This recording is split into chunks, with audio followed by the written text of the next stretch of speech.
આજે તારીખ 1 જૂન 2025 આજે રવિવારે શ્રી ગણેશ ઉત્સવ વર્ષ 2025 સુરત માટે શ્રી ગણેશ ઉત્સવ સમિતિ સુરત શહેરની પ્રથમ બેઠક VT Choksi English medium school Gurukul Vidyapeeth Sumul dairy road Katargam Surat ખાતે પરમ પૂજ્ય સ્વામી અંબરીશાનંદજીના મહારાજના અધ્યક્ષપદે યોજાઈ હતી, જેમાં શ્રી ગણેશ ઉત્સવ સમિતિ સુરત શહેર ટ્રસ્ટના ઉપાધ્યક્ષ શ્રી 1008 શ્રી મંડલેશ્વર મહંત શ્રી સીતારામદાસજી મહારાજ, મંત્રી શ્રી મહંત શ્રી લક્ષ્મણજી જ્યોતિજી મહારાજ, ખજાનચી કથાકાર શ્રી અભયકુમાર ભાનુશંકર જાની, મહંત શ્રી સ્વામી નિર્મલદેવજી, મહંત શ્રી દયારામદાસજી, મહંત શ્રી જગદીશદાસજી સાહેબ, કથાકાર શ્રી શ્યામસુંદર શાસ્ત્રી, કાર્યકારી પ્રમુખ શ્રી અનિલભાઈ બિસ્કીટવાલા, મહામંત્રી શ્રીઓ જોગેન્દ્રભાઈ સાહની અને વિમલભાઈ ભટ્ટ, મુખ્ય નિરીક્ષક એડવોકેટ શ્રી અશ્વિનભાઈ પેન્ટર, સર્વે હોદ્દેદાર શ્રીઓ, સંયોજક શ્રીઓ, સહસંયોજક શ્રીઓ, કારોબારી સભ્યશ્રીઓ સહિત કાર્યકર્તા શ્રી ઉપસ્થિત રહીને આ વર્ષે શ્રી ગણેશ ઉત્સવમાં ભગવાન શ્રી ગણેશની પ્રતિમાનું ઘર આંગણે વિસર્જન કરવાના પ્રયાસ માટે સંકલ્પબદ્ધ થઈ કાર્ય કરવા આહવાન અને પાકિસ્તાનના આતંકવાદ સામે વિશ્વના માનવતાવાદની જીત માટે પાકિસ્તાનના આતંકીઓના સ્થાનો પર શૌર્ય અને સાહસથી હુમલો કરી નેસ્તનાબૂદ કરવા બદલ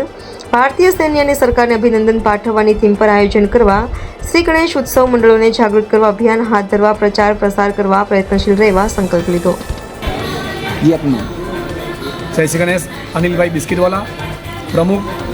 શ્રી ગણેશ ઉત્સવ સમિતિ સુરત શહેર. આજે શું પ્રોગ્રામ હતું અને શું આયોજન કરવામાં આવ્યું હતું? આજે શ્રી ગણેશ ઉત્સવ વર્ષ 2025ના આયોજન નિમિત્તે સમગ્ર સુરતના ગણેશ મંડળોને સુરત શહેરના અગ્રણી સંતો દ્વારા જે આચારસંહિતા છે તેનું પાલન કરવા માટે અને સાથે સાથે માનનીય પોલીસ કમિશનરશ્રીનું જાહેરનામું જ્યારે પડે તે અને હાઈકોર્ટ અને સરકારના જે નિયમો હોય તેની સાથે શ્રી ગણેશ ઉત્સવ ઉજવવા માટે એનું આયોજન કેવી કરવું, કેવી મંડળ સમજાવીને આગળ વધવું અને ગણેશ ઉત્સવ કે નિર્વિઘ્ને પરિપૂર્ણ થાય એના માટે આજે પ્રથમ બેઠકનું પરમ પૂજ્ય સ્વામી અમરીશજી મહારાજની અધ્યક્ષતામાં આજે કતારગામ ખાતે સાંસ્કૃતિક હોલમાં વીટી ચોકસીના હોલ જે છે કતારગામ સ્વામી સ્કૂલમાં તેમાં કરવામાં આવી હતી. અને આજે મુખ્ય આ વર્ષની થીમ જે પહેલગામના હુમલા બાદ ભારતીય સૈન્યએ જે રીતે પાકિસ્તાને પરાસ્ત કર્યું છે તે માટે સરકારને અભિનંદન આપીએ છીએ અને સાથે સાથે આ વર્ષની થીમમાં સૈન્યને પ્રોત્સાહિત અને સરકારને ખૂબ સન્માન આપવા માટે કાર્યક્રમ કરવામાં આવે એવા ગણેશ મંડળ વિનંતી કરવામાં આવશે. અને સાથે સાથે આ વર્ષે જે ગણેશ મંડળો પોતાના મંડપમાં ભગવાન ગણેશ વિસર્જન કરશે નાની મોટી મૂર્તિનું તેનું પણ પ્રોત્સાહિત કરવામાં આવશે. અને સાથે આજે મોટા કાર્યક્રમમાં